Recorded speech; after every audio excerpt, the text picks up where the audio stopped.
काय सांगणार आहे ताई, कशासाठी आपण इथं उपोषणाला बसलेले? तुमचं नाव आणि गाव काय आहे? माझं नाव ज्योती आत्रे आहे. मी गहू बसवण्यासाठी याच्यासाठी बसले. माझी शेती बळीराम काळे यांच्याकडे गेलेली आहे 8 गुंठे. मी याच्यासाठी इथं बसलेली आहे. तहसीलदार दिलेले होते का? काय सांगितलं त्यांनी? मी तहसीलदाराला निवेदन 8 वर्षांनी अगोदर 2-3 वेळेस दिलेले आहे. मी तहसीलदारांनी काहीच म्हणजे साधा कॉल पण नाही केला आम्हाला की आम्ही तुम्हाला काढून देतो काही असं, तर काहीच बोलले नाही ते. मग त्याच्यामुळे मला इथं उपोषणाला यावं लागलं. जसं आपण म्हणले की 8 गुंठे जमीन आपली दुसऱ्याच्याकडे गेलेली आहे, म्हणजे त्यांनी अतिक्रमण केलेलं आहे, असं आपली त्याची पाहणी वगैरे करण्यात आली होती का? मोजमाप वगैरे करण्यात आलेलं होतं का? आम्ही भूमी अधिकाऱ्याकडे मागणी केली, त्यांनी मला काढून दिलेली आहे शेती माझी 8 गुंठे.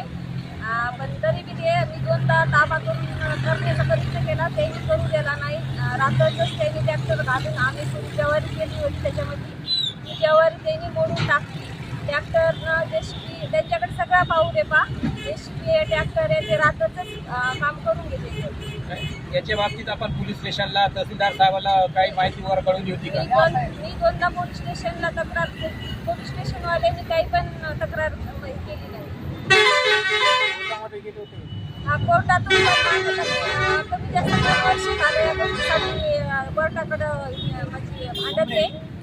पण कोर्टाने मी काढून दिली, कोणी अधिकाऱ्यांनी काढून दिली, पण ते ताबा करून देईनात. अशी मी तहसीलदाराला विनंती करते की माझी जमीन यांनी मला काढून द्यावी.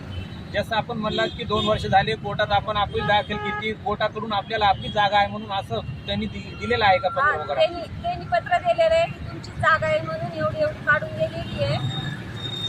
मोजमाप करून दिल्यावर की तुम्हाला ते समोरचा व्यक्ती आहे तो जमीन देत नाही का? हा, कोर्टमाप करून मी ते समोरचं व्यक्ती आमची जमीन आम्हाला देईल. काय सांगितलेले तहसीलदार साहेबांना आपण आज भेटले असेल तर? तहसीलदार साहेब म्हणले 4 वाजेपर्यंत तुम्हाला हे देऊ म्हणले, अर्ज देऊ म्हणले, पत्र देऊ म्हणले. तिकडं तहसीलदार साहेबांनी तुम्हाला 4 वाजता सांगितलं की पत्र देऊ म्हणले. मग तुमचं जर काम झालं तर तुम्ही उठणार, नाही झाल्यावर तुम्ही काय करणार? आमचं काम झालं तरच उठणारे, नाहीत तर जोपर्यंत मग काम होत नाही, जोपर्यंत माझी जमीन मला देत नाहीत परत, तोपर्यंत मी इथून उठणार नाही आणि अन्न पाणी त्याग करणार. कोणाकडून जमीन वगैरे घेतलेली होती? ही जमीन माझ्या वडिलांनी दिलेली मला खाण्यासाठी. मी माझ्या वडिलापाशीच राहते, माझी मी तलाक आहे, माझ्या वडिलापाशीच राहते, करून खाते. मला एक मुलगा आहे. आम्ही जमीन मागण्यासाठी 2017ला 18ला 2दा फिर्याद पोलीस स्टेशनमध्ये केली. आपल्याकडे हे पेपर वगैरे आहे का? माझ्याकडे कोर्टाचे पुरावे येतं, भूमी अधिकाराचे पुरावे येतं आणि पोलीस स्टेशनचे पण पुरावे आहेत. रजिस्ट्री आहे तुमच्याकडे? रजिस्ट्रीचे पेपर आहे, मूळपत्र? हा, तहसीलला अर्ज दिला ते पण पत्र आहे माझ्याकडे. याचे सगळे पुरावे माझ्याकडे आहेत. तुमच्या वडिलांनी आपल्या नावावर रजिस्ट्री करून दिलेली आहे का? हा, रजिस्ट्री करून दिली.